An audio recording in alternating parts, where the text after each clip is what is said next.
Welcome, everybody, to History Analyzed. I'm your host, Mark Palmer. This is a podcast which examines historical events and issues. The event we're analyzing today is Prohibition. That crazy 14-year period from January 1920 through December 1933, when the 18th Amendment to the U.S. Constitution made the manufacture, sale, or transportation of alcohol illegal in the United States. Why did this happen? And more importantly, how did this ever happen? How did the people known as Dries, meaning that they were in favor of Prohibition, defeat the Americans known as Wets, the people who wanted to keep alcohol legal? It's a wacky story of a minority of people who might have had good intentions, but discovered the capriciousness of unintended consequences. Before we get into the how and why, let's first explore the legal framework of Prohibition. Prohibition came about as an amendment to the U.S. Constitution. The Constitution was written in the summer of 1787 and was adopted in 1788.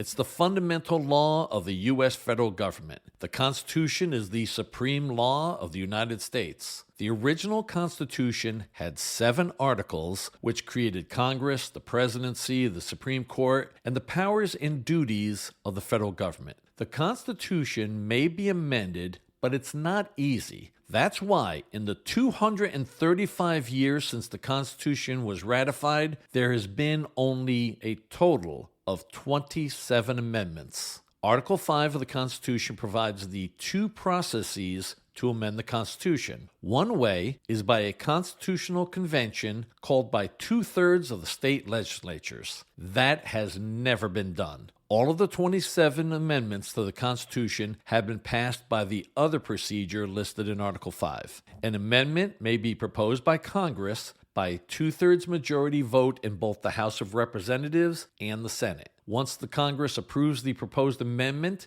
it is submitted to the states for ratification. 3/4 of the states must ratify the proposed amendment for it to become part of the U.S. Constitution. The 18th Amendment was ratified on January 16, 1919. That means that the 18th Amendment was approved by 3/4 of the states and became part of the Constitution. I'll get into the history of how the 18th Amendment came about later on. But first, we have to ask, why did the temperance forces seek a constitutional amendment? Why didn't they just get a federal law passed through Congress? As I just outlined, it's hard to amend the Constitution. So why'd they do it?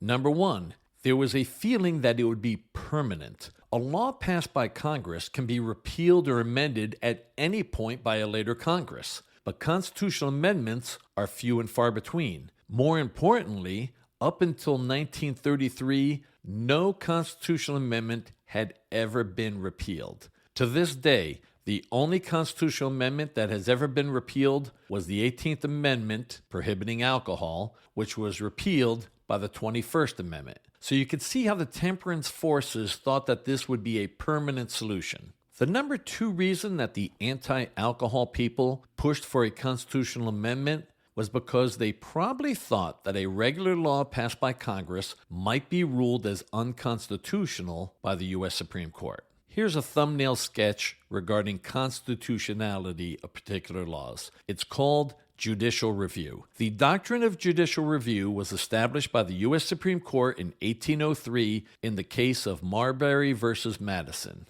Most people don't realize this, but the principle of judicial review is not listed anywhere in the U.S. Constitution. It's a power that was established by Chief Justice John Marshall in the Marbury versus Madison decision. Getting back to the question at hand, why would the temperance people worry that a federal law prohibiting alcohol in the U.S. might be ruled unconstitutional? Here's a brief summary. When the Constitution was written, it contained a set of enumerated powers for the federal government. Congress could only pass laws that derived directly from one of those specifically listed powers. Without going through a lengthy constitutional analysis, it was generally considered before World War I that the regulation of the sale of intoxicating liquors was part of the police power reserved to the states and not the federal government. Simply put, the temperance forces thought that there was a fairly good chance that any federal law regulating the production, transportation, or sale of alcohol would be ruled as unconstitutional by the Supreme Court. Therefore, an amendment to the Supreme Court seemed necessary.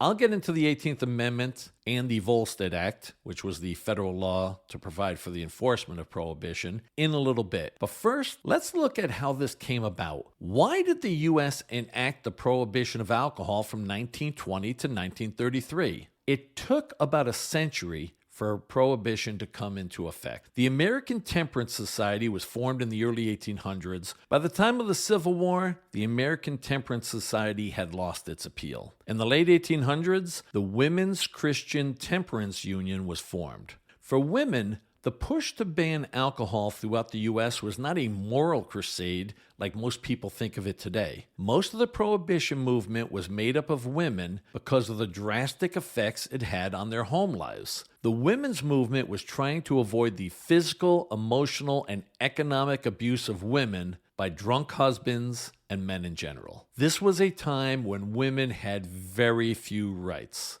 Married women essentially had no rights at all. If they were married, a husband had complete control over everything.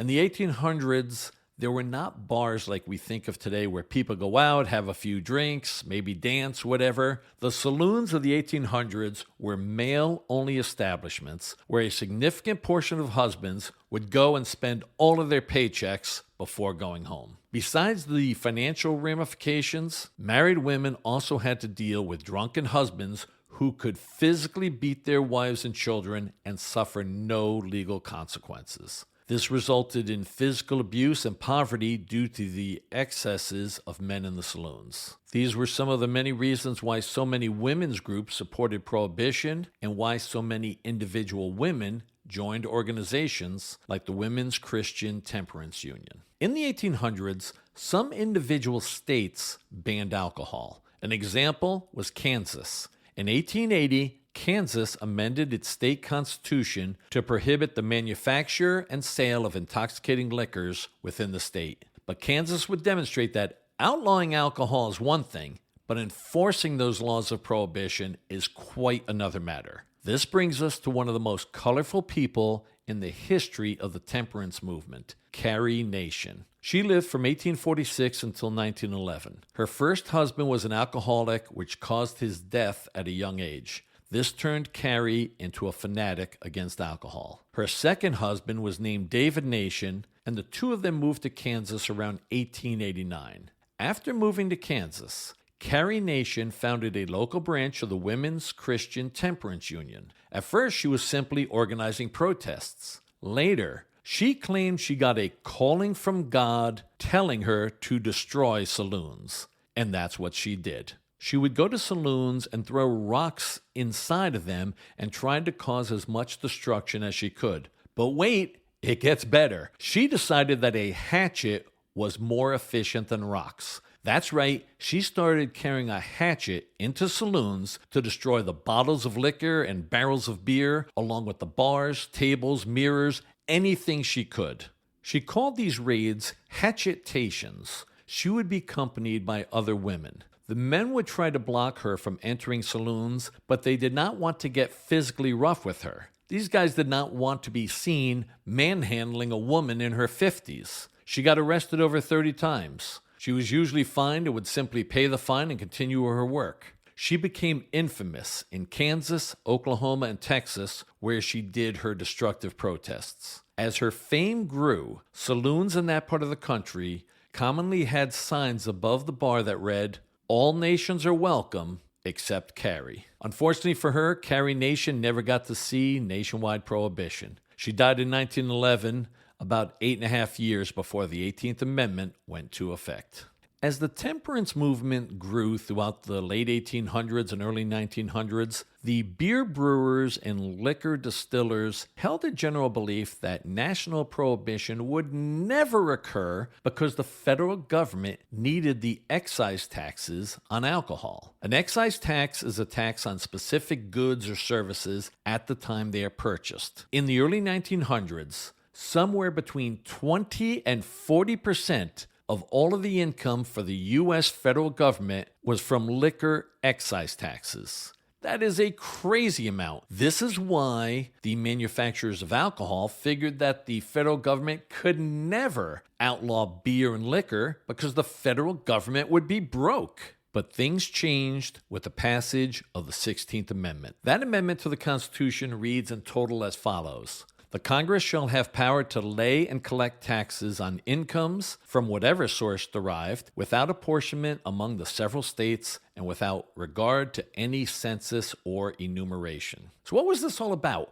Why did Congress and the states pass the 16th Amendment? It was in response to a U.S. Supreme Court case in 1895 called Pollock versus Farmers Loan and Trust Company. In that case, the Supreme Court struck down a federal income tax law. The Supreme Court said that the Income Tax Act of 1894 was unconstitutional because it violated Article 1, Section 9 of the U.S. Constitution. I try not to get too involved in the legal issues in these episodes, but sometimes I can't help it. Although my undergrad degree was in history, and it's definitely my academic love, I did practice law for 31 years and find some of these legal matters fascinating. But to keep this fairly straightforward, Article 1, Section 9 of the Constitution states in pertinent part, no capitation or other direct tax shall be laid unless in proportion to the census of enumeration herein before directed to be taken. The Supreme Court said that the income tax law from 1894 was a direct taxation scheme not apportioned properly among the states and was therefore unconstitutional. So, the next time you are filing your federal tax returns, consider this. If not for the passage of the 16th Amendment, the federal government would not have the power to make you pay income taxes. Of course, the federal government wanted to collect income taxes. Income taxes supply the federal government with the largest source of income for the U.S. According to taxfoundation.org, in 2021, individual income taxes supplied the federal government with 42.1% of all tax revenue for the U.S. Getting back to how this relates to Prohibition. The 16th Amendment was ratified and became part of the U.S. Constitution in February 1913. This meant that the federal government was not so reliant on excise taxes from alcohol. Beer and liquor and wine were no longer indispensable to fund the American government. The biggest hurdle preventing the temperance movement from achieving its goal had been removed.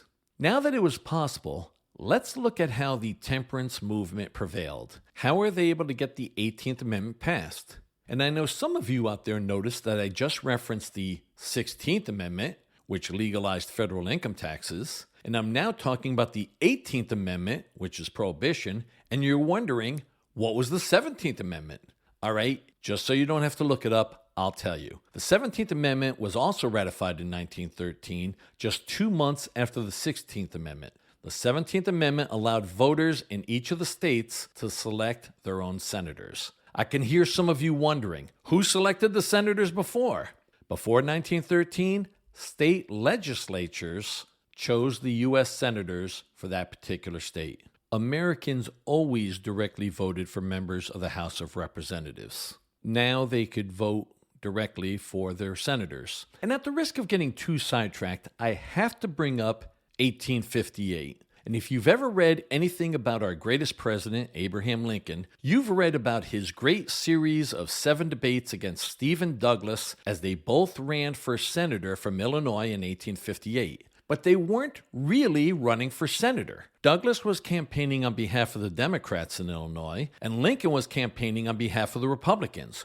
Whichever party gained control of the state legislature would select that particular Senate seat representing Illinois. So what you have read in books and probably learned in school is not really true. Lincoln and Douglas were not directly running against each other for the Senate seat. But it was understood by everybody in Illinois that if the Democrats won, Douglas would retain his position as senator, and if the Republicans gained control of the Illinois legislature, then Lincoln would replace Douglas as senator. Spoiler, the Democrats won and Stephen Douglas retained his seat. But fortunately for America, and the entire world. 2 years later, in 1860, Lincoln beat Douglas and 2 other candidates to be elected president, and then went on to save the United States and end slavery. Let's get back to Prohibition. We don't have accurate nationwide polling data from those days, but it appears that the temperance movement may have been popular, but was probably never a majority. So how did the 18th Amendment get passed?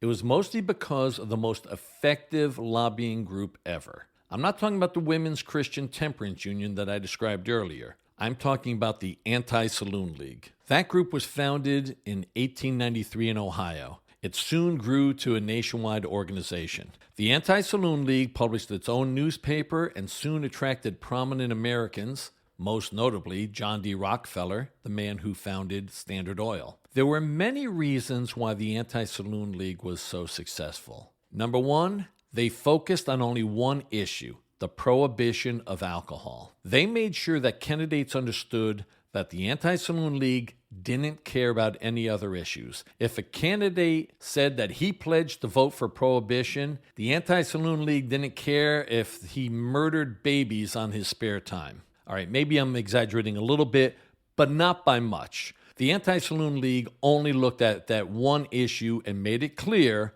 that they would vote for or against any candidate based upon the candidate's position on prohibition. The number 2 reason that they were so successful? The Anti-Saloon League supported both Democrats and Republicans. Since they did not care about any other issues, they didn't care if a candidate was a Democrat or Republican. The number 3 reason the Anti-Saloon League was so effective was because they could devote tremendous energy for or against particular candidates in close elections.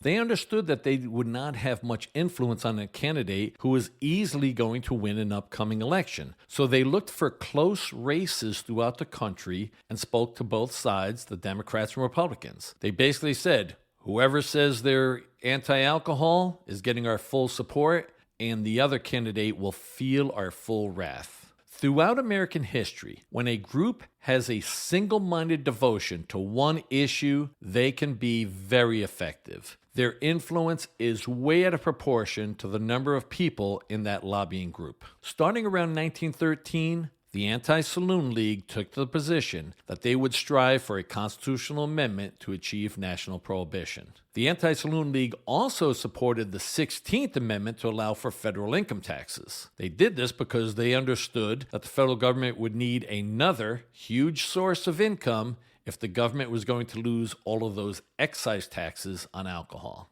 One of the factors that helped the passage of the 18th Amendment was World War I. On April 6, 1917, the U.S. declared war on the Central Powers. Although there were other countries involved, World War I mainly came down to a fight between the Allies of Britain, France, and Russia on one side against the Central Powers, which were Germany, the Austro-Hungarian Empire, and the Ottoman Empire. Germany was the primary enemy. With the U.S. declaration of war, anti-German sentiment rose greatly throughout America. The temperance forces, including the Anti-Saloon League, used this to their advantage. It didn't really apply to the winemakers and the distillers of hard liquor, but it very much applied to the brewers of beer. Most of the big brewing companies were owned and operated by either German immigrants or people of German ancestry. This included Anheuser-Busch, Miller, Schaefer, Pabst, and Schlitz. With all this animosity against Germans and German Americans, who was going to feel sorry for these beer companies if they were put out of business? Now let's look into the actual aspects of the 18th Amendment. As the case with most amendments, it's fairly short. It reads in total as follows.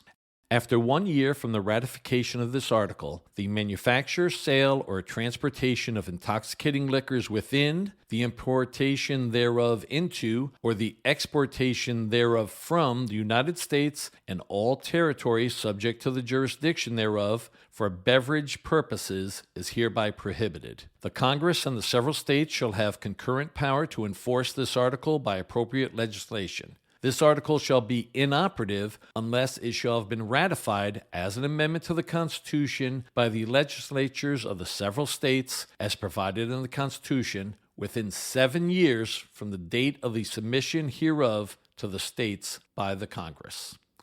Several things to unpack there. Number one, This was a compromise between the wets and dries in Congress. The third section of the 18th Amendment states that there was a time limit of only 7 years for it to be ratified or it would be inoperative. That was the first proposed amendment to the Constitution that had a deadline for ratification. There's a famous example of what happens when a proposed amendment is passed by Congress and is then sent to the states without a time limit for approval. The 27th Amendment was the most recent amendment to the U.S. Constitution. It was ratified on May 7, 1992. However, according to the U.S. National Archives, that amendment was originally approved by Congress in 1789.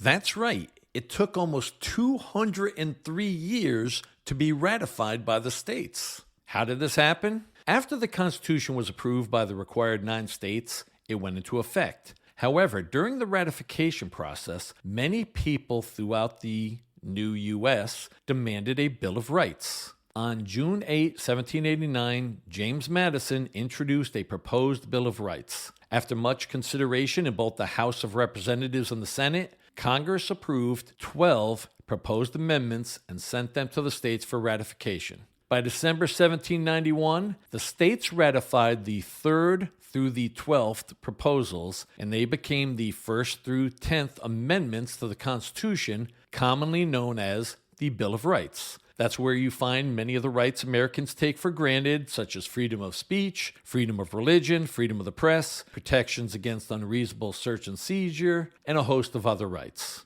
As I told you, only the 3rd through the 12th proposals were ratified. What happened to the other 2? The first proposal sent by Congress to the states for ratification has never been ratified. And since I know you're dying to know what it was, it would have changed the number of representatives each state could have in the House of Representatives, allowing for 1 representative for every 50,000 people. Good thing this was never ratified because it would have been unworkable. If it had been adopted, we would have several thousand members in the House of Representatives today. But what about the second one of the original 12 proposed amendments? As you've probably guessed by now, that's the one that was passed in 1992. Here's what happened. 6 of the 14 states existing at the time ratified the proposed amendment. As I explained earlier, Article 5 of the Constitution requires 3/4 of the states to ratify an amendment. But since there was no deadline on this proposed amendment, it just kind of hung around in limbo. According to the U.S. National Archives, a student at the University of Texas at Austin named Gregory Watson wrote a paper in 1982 about this proposed amendment and started a personal lobbying campaign to have it ratified. By 1982, 3 other states had approved the proposed amendment. That was a total of 9. Since there were 50 states by 1982, the magic number for ratification would be 38. That would be 3/4. On May 7, 1992, Michigan became the 38th state to ratify the proposed amendment, and it became part of the U.S. Constitution and is now known as the 27th Amendment. And you're dying to know, what does that amendment say? Here's the total language.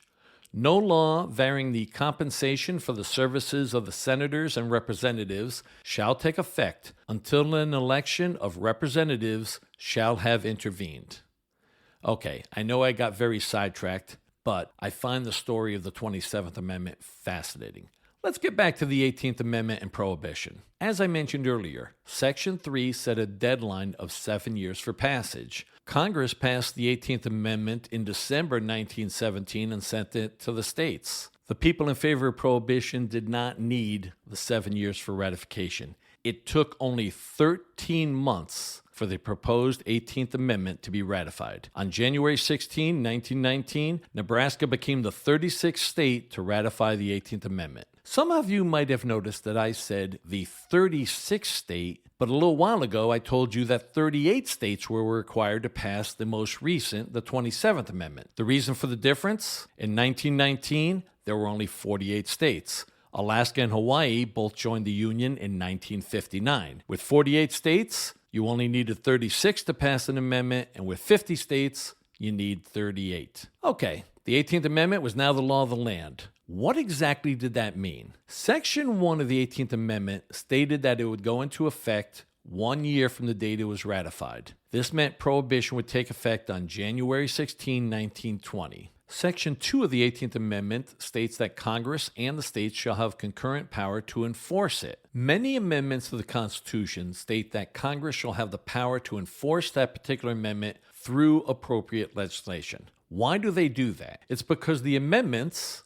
and almost all of the language in the U.S. Constitution, are broadly stated. The primary language of the 18th Amendment is contained in Section 1, where it outlaws the manufacture, sale, or transportation of intoxicating liquors. What does that mean? What exactly is an intoxicating liquor? This is where the Volstead Act came in. On October 28, 1919, Congress passed the Volstead Act. And I mean just Congress. President Woodrow Wilson vetoed the Volstead Act, but then both the House and the Senate overrode the veto. As provided in Article 1, Section 7, Clause 2 of the U.S. Constitution, when a president vetoes a proposed law from Congress, the Congress can override that veto and pass that act by a two-thirds vote in both the House of Representatives and the Senate. The real name of the law was the National Prohibition Act, but it was commonly known as the Volstead Act because it had been sponsored by the chairman of the House Judiciary Committee, Minnesota Representative Andrew Volstead. The Volstead Act contained many provisions, but the primary one was the definition of what was an intoxicating liquor. The Volstead Act defined an intoxicating beverage as anything that contained more than 1/2 of 1% alcohol. To put this into perspective, according to the U.S. National Institute of Health, a typical beer in the United States today contains 5% alcohol. Some light beers are 4.2% alcohol content. Wine is typically 12% alcohol, and distilled spirits, meaning hard liquor like whiskey, gin, rum, contain approximately 40% alcohol. So the definition of 1/2 of 1% alcohol made it an intoxicating liquor was an incredibly low bar. The Volstead Act took effect on January 16, 1920. The United States was now officially dry, and all Americans immediately stopped drinking alcohol, right? Obviously, that's not true. Huge segments of the population wanted to continue to drink alcohol. There were many exceptions in the Volstead Act, which allowed the legal consumption of alcohol, and I'll get to those in a little bit. But first, let's deal with illegal liquor. Illegal bars were known as speakeasies. Purportedly, that name came from people being told to speak easy about the secret bars in public. They were run by bootleggers. A bootlegger is any person who makes, distributes, or sells illegal alcohol. Supposedly, the term arose from people concealing flasks of illegal liquor on their legs. Although there were countless numbers of small-time bootleggers, in the big cities, speakeasies were run by organized crime. One of the major unintended consequences of Prohibition was the establishment of the mafia in the United States. Prohibition practically created organized crime in the U.S. Before 1920, there were certainly gangs committing crimes in large U.S. cities, but it was on a very small scale, mainly dealing with prostitution, extortion, and gambling. The Sicilian Mafia existed in New York City before Prohibition, but it was minuscule compared to what it became after 1920. Those criminal gangs prior to Prohibition were not coordinated criminal enterprises. In short, they were not what we think of as organized crime. That term, organized crime, would not enter the American lexicon until Prohibition began. The amount of money that could be generated from bootlegging was enormous for smart criminals who knew how to operate like a business. As the 1920s progressed, organized crime syndicates imported alcohol from Canada, Europe, or the Caribbean, or simply ran the illegal distilleries and breweries that were making liquor and beer. Of course, these mobsters were also operating the speakeasies, and these organized crime outfits knew how to keep operating by paying off the federal prohibition agents, the local police, and the local politicians. Let's look at two of the most famous bootleggers. We'll start in New York. When Prohibition began, Charles Lucky Luciano was in his early 20s. He was an immigrant from Sicily and got his start in bootlegging working for Arnold Rothstein. Some of you might recognize that name. Arnold Rothstein is the man who fixed the 1919 World Series, the Black Sox scandal. Getting back to Lucky Luciano, he is considered the father of modern organized crime in America. The short version of the story is this. In the early 1920s, there was a position in the New York City Mafia known as the boss of bosses. In Italian, it's actually il capo di tutti I capi. That literally translates to head of all heads. When Lucky Luciano had the boss of all bosses killed, everybody assumed that Luciano would assume that position. But Luciano was smart. He knew that the top guy was always going to be a target, and eventually somebody would want to kill him. So Luciano eliminated the title of Capo di tutti capi, and instead organized the Commission. What was that? The Commission was like a board of directors made up of the heads of the 5 organized crime families from New York City, as well as the mafia chiefs from Chicago and the other big cities. They divided up territories in the U.S. for each of the crime families.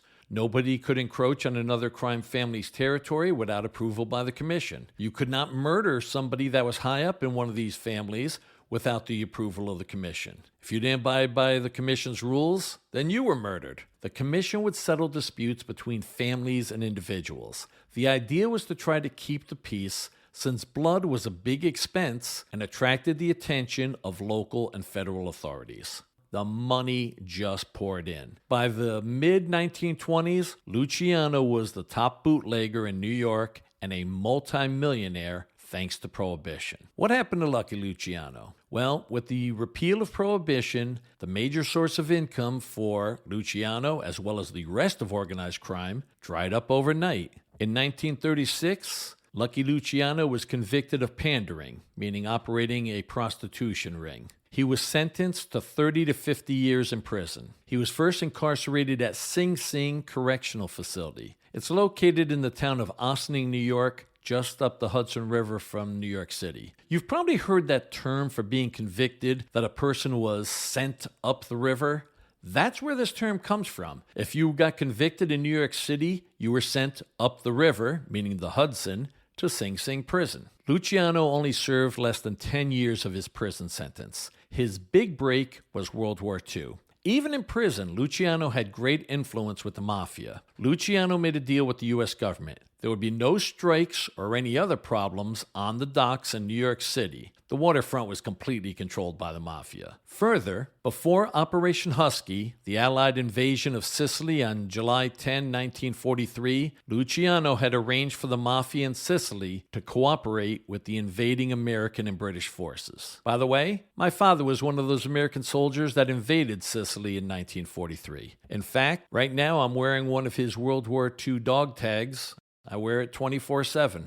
In exchange for Luciano's cooperation, after the war, Luciano was released from prison on the condition that he would be immediately deported back to Italy. Now let's talk about the most famous bootlegger of them all, Al Capone. Capone was born in Brooklyn in 1899. As a young man, Capone supposedly insulted a woman and her brother slashed Al on the cheek with his knife. That's how he got his nickname Scarface, although nobody with any sense would call him that. When he was around 20 years old, Capone moved to Chicago. He quickly moved up the Italian mafia of Chicago, which was called the Outfit. In 1925, Capone's boss, Johnny Torrio, barely survived a murder attempt. Torrio decided to retire, and Al Capone took over the Chicago Outfit, even though he was only 26 years old. Unlike his mafia counterparts in New York, who tried to stay out of the public eye, Al Capone loved the limelight. He became famous not only in Chicago, but throughout the U.S. At his peak, Al Capone was supposedly making approximately $100 million per year from bootlegging. This was in the 1920s. This would be worth approximately $1.7 billion in today's money. That's right, $1.7 billion with a B. And that was per year. Supposedly, Capone was paying approximately $500,000 per month in bribes to police and government officials to allow him to operate his alcohol business. That's approximately $6 million per year in bribes. That's equal to approximately $106 million per year in today's money. The bribes went to everybody from high government officials to the leaders of the Chicago police, down to the cops walking the beat. The amount that people were paid depended upon how high up they were in law enforcement. And of course, they also paid the federal prohibition agents. This widespread corruption in Chicago and most big cities was one of the many unintended consequences of Prohibition. Large segments of the police and others in law enforcement viewed the 18th Amendment and the Volstead Act as ridiculous. They viewed Prohibition as a ludicrous attempt to prevent what appeared to be a majority of the people from doing what they wanted to do, drink alcohol.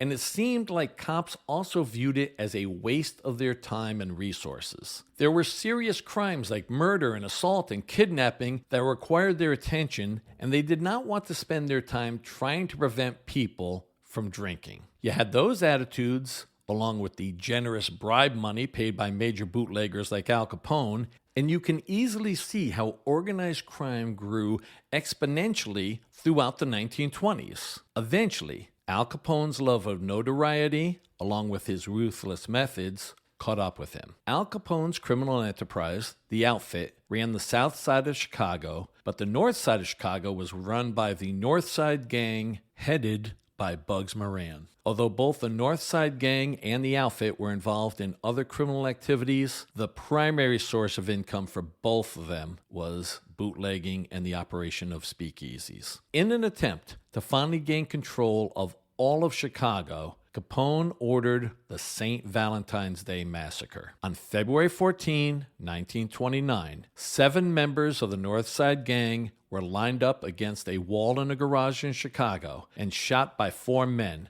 2 of whom were dressed as police officers. The 4 hit men have never been identified. Al Capone was never charged with the crime, even though it is generally believed that he gave the order for the mass murder. In fact, on the day of the shooting, Capone wasn't even in Chicago. He was at his home in Florida. Although there had been gang warfare and murder in the streets of Chicago throughout the 1920s, the St. Valentine's Day Massacre crossed the line as far as the public was concerned. Chicago civic leaders asked the new president, Herbert Hoover, to have the federal government get Al Capone. Although federal authorities tried to nail Capone for bootlegging, murder, or a lot of other criminal activities that he was doing, they could not construct a viable case against him, except for tax evasion. Income taxes had not been around that long. As I explained earlier, federal income taxes were not permitted until the passage of the 16th Amendment in 1913. In 1927, the U.S. Supreme Court ruled in the case of United States v. Sullivan that gains from illicit traffic in liquor are subject to the income tax. The court also ruled that the Fifth Amendment to the Constitution does not protect the recipient of that income from prosecution for willful refusal to claim that income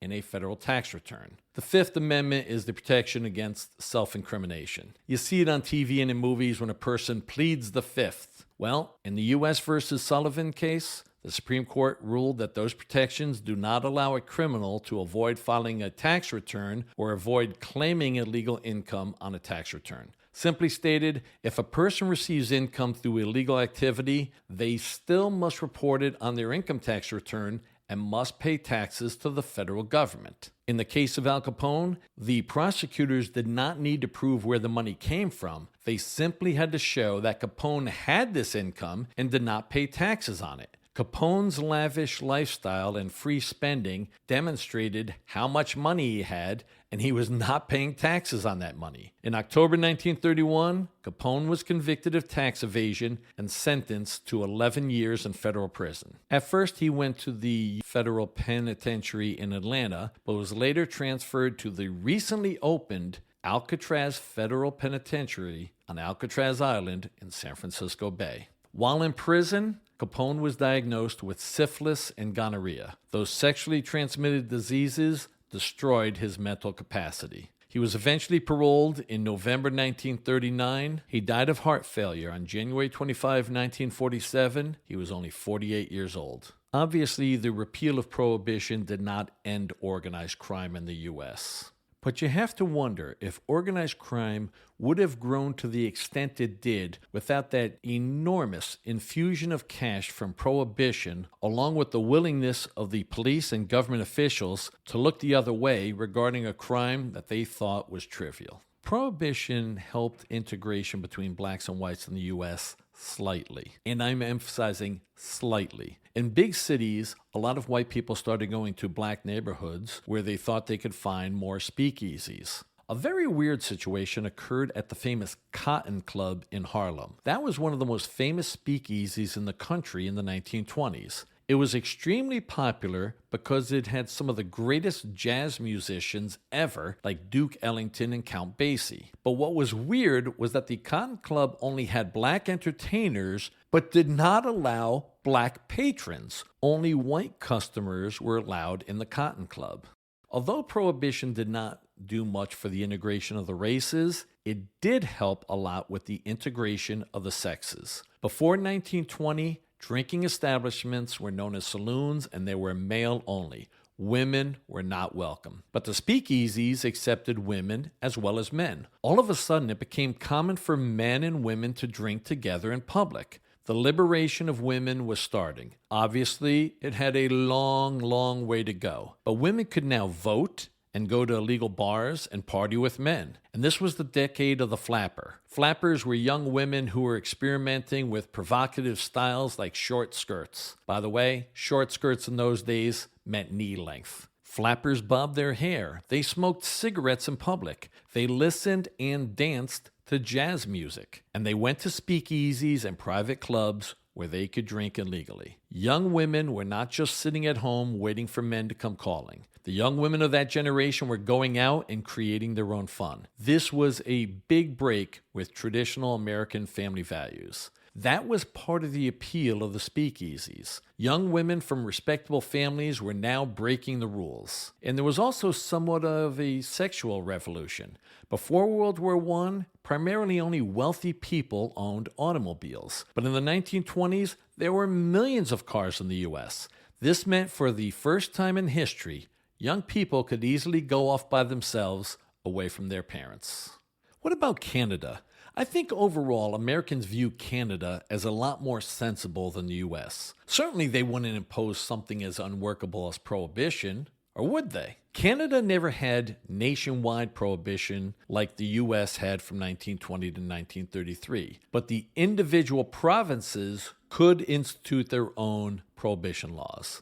And for those of you listening to this that are not familiar with the structure of Canada, there are 10 provinces that are kind of like the states are in the U.S. There are also 3 enormous territories. At the time of the temperance movement in Canada, there were only 9 provinces. Amazingly, Newfoundland was independent and did not join Canada until 1949. Independent Newfoundland and the 9 Canadian provinces all had some form of alcohol prohibition for different periods of time in the early part of the 20th century. Although prohibition in Quebec only lasted less than a year in 1919. I'm now going to tell you the least understood aspect of prohibition. Fun fact, it was not illegal to drink alcohol during prohibition.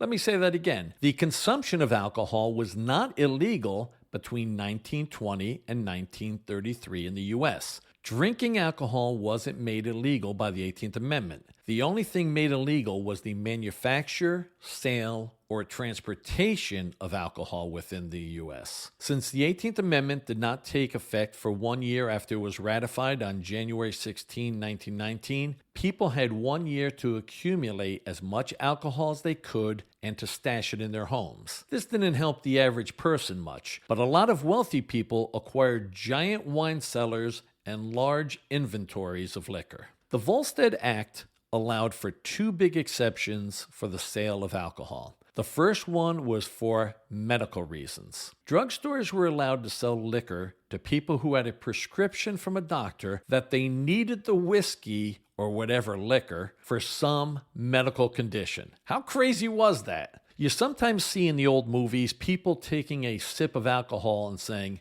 for medicinal purposes. There were limits as to how much alcohol a person could get in a given month, even with a prescription. But this led to a lot of payoffs to doctors for these liquor prescriptions. A second big exception under the Volstead Act was the sale of wine for religious purposes. Sacramental wine for Catholic masses helped save California's vineyards during Prohibition. Nationally, the enforcement of Prohibition was a joke. It's tough to enforce a law that is preventing large segments of the population, probably a majority, from doing something that they really want to do. The federal government hired Prohibition agents to crack down on bootlegging, the speakeasies, and the importation of alcohol from outside the U.S. But there were not nearly enough of these Prohibition agents. Also, they weren't paid much. This meant that they were very easy to bribe. Once people understood how much bribe money there was available, more and more people wanted to become Prohibition agents. The actual pay may have been very little, but the amount of graft available was fantastic. The federal government never set aside enough money to truly enforce Prohibition. Section 2 of the 18th Amendment states that the Congress and the states shall have concurrent power to enforce Prohibition. People in Congress thought naively that the states would carry a lot of the burden of enforcing Prohibition. It didn't turn out that way. Most state governments did not want to spend their limited resources on enforcing Prohibition. One of the most shameful aspects of Prohibition was how the federal government was responsible for poisoning a lot of Americans. Many people were made permanently blind or even died from liquor made in illegal stills. By the mid-1920s, federal government officials had learned that the bootleggers were using industrial alcohol to make their illegal liquor. Industrial alcohol is not intended for human consumption. In 1906, the U.S. government required certain chemicals be mixed into industrial alcohol to make it undrinkable. Due to the incredible amounts of money available, bootleggers were paying chemists to remove those chemicals from industrial alcohol to make it potable. To stop bootleggers and their chemists from turning industrial alcohol into drinkable alcohol, the federal government in the mid to late 1920s started requiring the addition of more poisonous chemicals to industrial alcohol. The idea was that people would hear about how dangerous the illegal alcohol was and they would stop buying it from illegal sources. Of course, we know that doesn't work. Today, people die every day from consuming illegal narcotics, even though the general public knows that there are a lot of dangerous chemicals mixed into the narcotics sold by drug dealers. It was the same in Prohibition, and it had a much larger effect on the poor and working class Americans. Wealthy people were buying imported alcohol that was safe. The poorer classes were consuming much riskier alcohol. And I'm not talking about trivial figures. There are estimates that more than 10,000 people died nationwide from drinking poisonous alcohol. Did Prohibition decrease the amount that Americans drank? The National Bureau of Economic Research, a nonprofit research organization in Cambridge, Massachusetts, did a study in 1991 regarding the amount Americans drank during the Prohibition years. That study determined that at the beginning of Prohibition, Americans consumed only about 30% of the amount of alcohols they did prior to Prohibition. However, by the late 1920s, Americans drank more and were consuming alcohol at about 60 to 70% of the amounts they did before the 18th Amendment. By the 1930s, most Americans were fed up with Prohibition. The novelty and the excitement of the speakeasies had worn off. People were tired of paying more money for illegal alcohol, which was often of poor quality and many times dangerous to their health. And there was a growing resentment of the corruption of government and law enforcement due to Prohibition.